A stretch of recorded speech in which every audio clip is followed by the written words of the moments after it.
ఇది ఉడుకుతుంటేనే తినాలనిపిస్తుందండి. మామూలు రొట్టెలాగా ఉంది అంతే కదా! ఏముందండి అంత ఆత్రపడటానికి కాదండి. ఇది ఆలుగడ్డతో చేసిన దిబ్బ రొట్టె. నెక్స్ట్ లెవెల్ ఉందంటే నమ్మండి. ఆల్రెడీ ఒకటి తినేసినా, ఇంకొకటేసినా. ఎలా చేశానంటే, నా దగ్గర ఇంట్లో ఇడ్లీ పిండి ఉందండి. దాన్ని తీసుకున్నాను. దాంట్లో ఉడకబెట్టిన పొటాటోస్ ఏసేసి, దాన్ని మంచిగా పేస్ట్ చేసేసాను. ఆ పేస్ట్‌లోకి ఏం చేశానంటే, ఉప్పేసాను, ఆనియన్ ఏసాను, పచ్చిమిర్చి, జీలకర్ర, అల్లం తరుగు, కొత్తిమీర అన్నీ ఏసి వాటర్ కలుపుకుంటా మంచి కన్సిస్టెన్సీ వచ్చేదాకా ఆగి, మంచిగా ఒక పాన్ తీసుకొని ఆయిల్ ఏసాను, స్ప్రెడ్ చేశాను, ఉడకనిచ్చాను, తీసేసాను. అయిపోయింది. ఏమన్నా అండి అల్లం పచ్చడిలో ఒక ముక్క, మామిడికాయ పచ్చడిలో ఒక ముక్క ఇట్లా అద్దుకొని తింటుంటే ఆహాహాహా!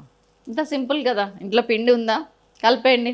ఆలుగడ్డలు ఉడకబెట్టేసేయండి, అన్నీ కలిపేసేయండి, ఏసేయండి. కానీ ఈ పర్టిక్యులర్ రెసిపీస్‌కి కంపల్సరీ నాన్ స్టిక్ ఉండేటట్టు చూసుకోండి. నాన్ స్టిక్ హెల్త్‌కి మంచిది కాదు కదండీ! అవునండి. ఎప్పుడో తప్ప వాడకండి. మంచి బ్రాండెడు కోటింగ్ విషయంలో ఒక నంబర్స్ ఉంటాయి. కొన్ని నంబర్స్ ఫాలో అవ్వండి. అప్పుడు మీకు నాన్ స్టిక్ కూడా అప్పుడప్పుడు వాడొచ్చు. బాయ్. కలుస్తా.